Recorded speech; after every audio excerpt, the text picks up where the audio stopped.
Folks, welcome back. Today, we need to discuss, are Pokemon cards an investment?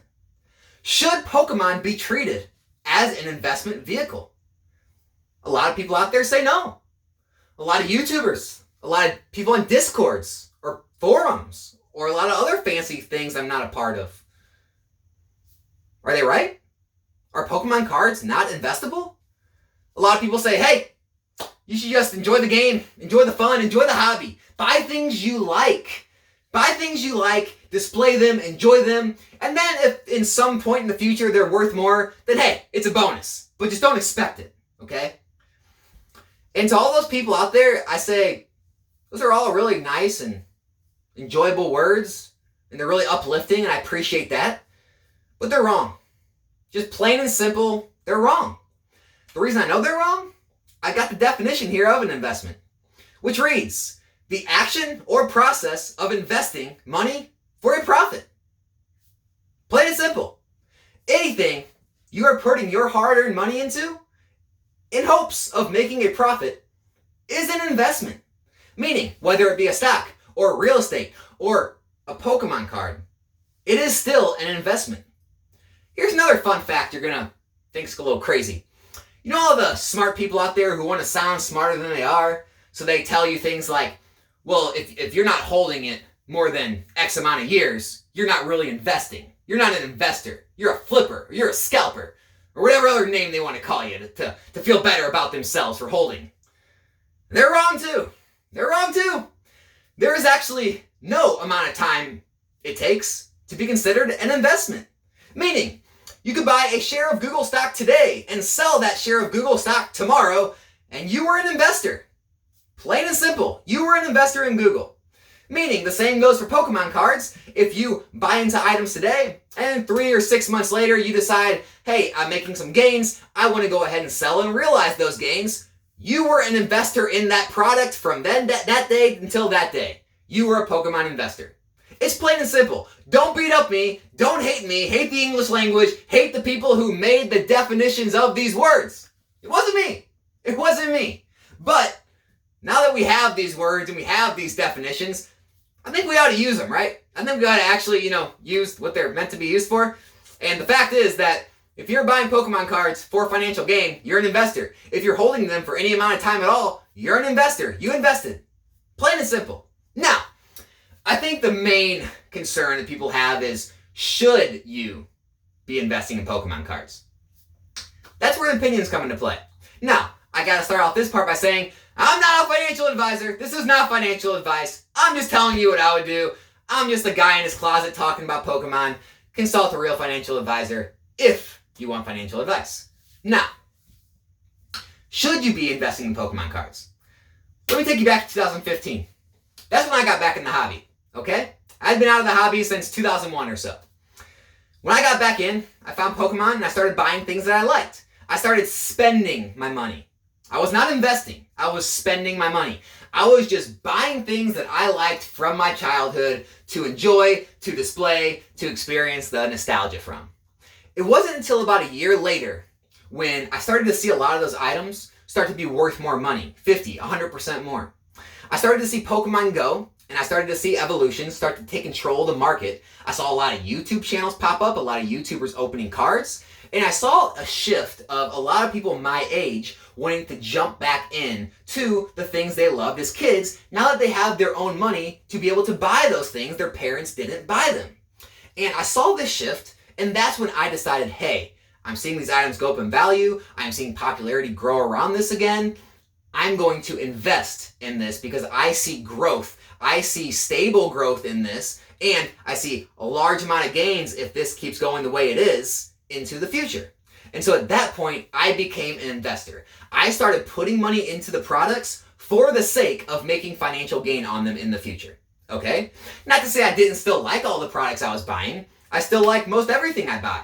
But at the same time, I had a completely different mindset. I was putting money into something as an investment to make money off of later. I wasn't just spending my extra money like I was before. So, this brings us to the question is, should everyone invest in Pokemon? No, I don't believe so. I don't believe I would invest in Pokemon. And that's how I'm going to answer this is, Why did I invest in Pokemon back then? Well, one, I had enough income to cover all of my monthly bills. I had over 6 months of income in my savings account. So I had a good nest egg sitting there in case anything went wrong in my personal life. I was already investing 15% into my retirement accounts. So 401k, Roth IRA, those types of things. Okay, so I had the rest of the areas of my life covered. And I was using extra income after all of those things to put into Pokemon. Meaning, yes, it would have hurt if I would have lost all the money, but at the same time, it would not have affected my day-to-day life. So that can be different for everyone. It could be a couple $100. It could be a couple $1,000. It could be $10,000 plus. It's different for everyone. The fact of the matter is, if it were me, I would never put anything I could not afford into Pokemon, put anything onto a credit card.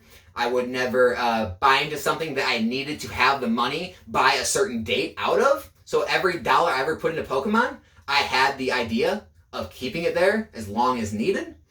And yeah, I think those are the things that are smart to consider when putting your money anywhere. The other thing I wanted to mention is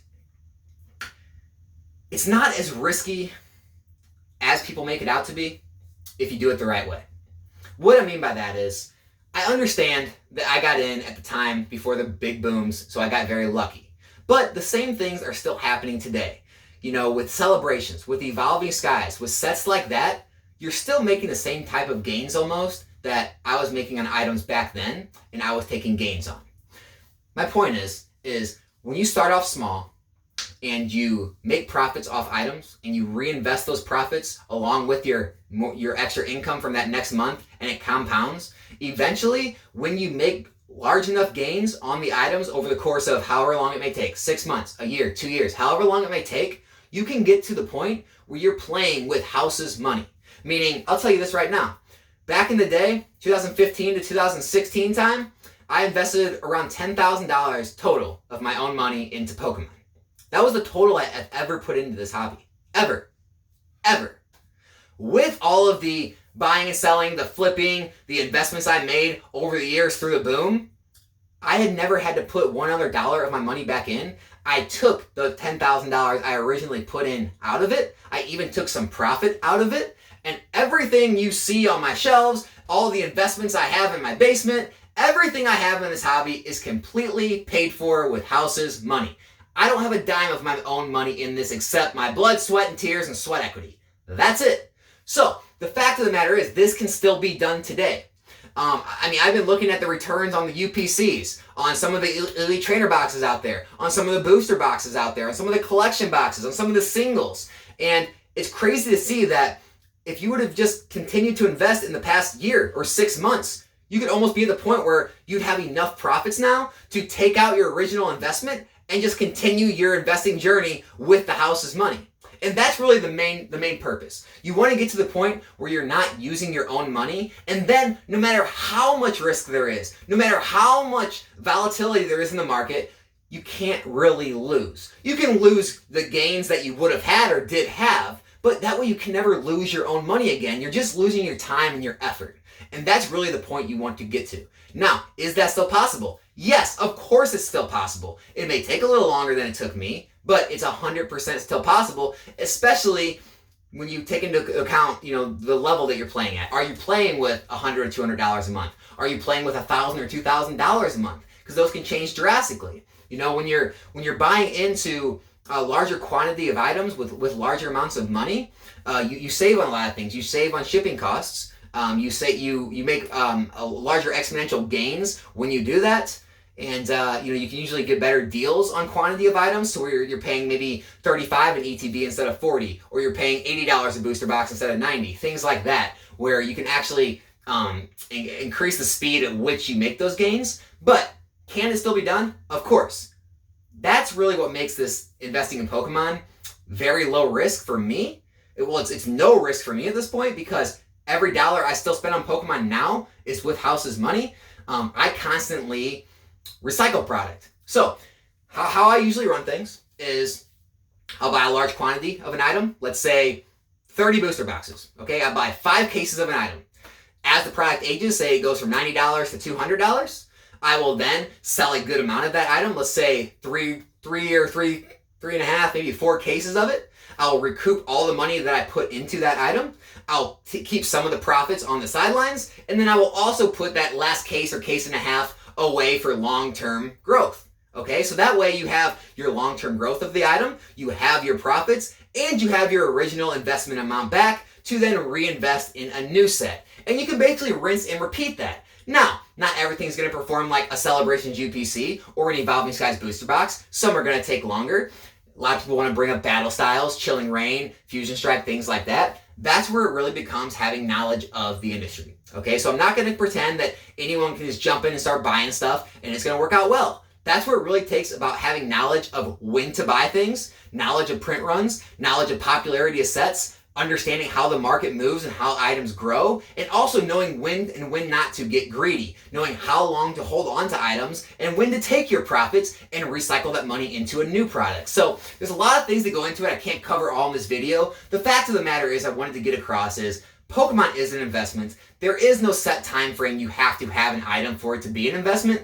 Yes, it's still possible today, but no, I don't think everyone out there should be investing. Look, if you have problems at home, if you have, things you need, if you have bills that need to be paid, if you have debt, anything like that, for me, I wouldn't be moving into Pokemon investments if I had those things. I would get my life cleaned up, and then once all of that kind of cleanup was over, then I would put money into Pokemon. But again, not financial advice, just what I would do.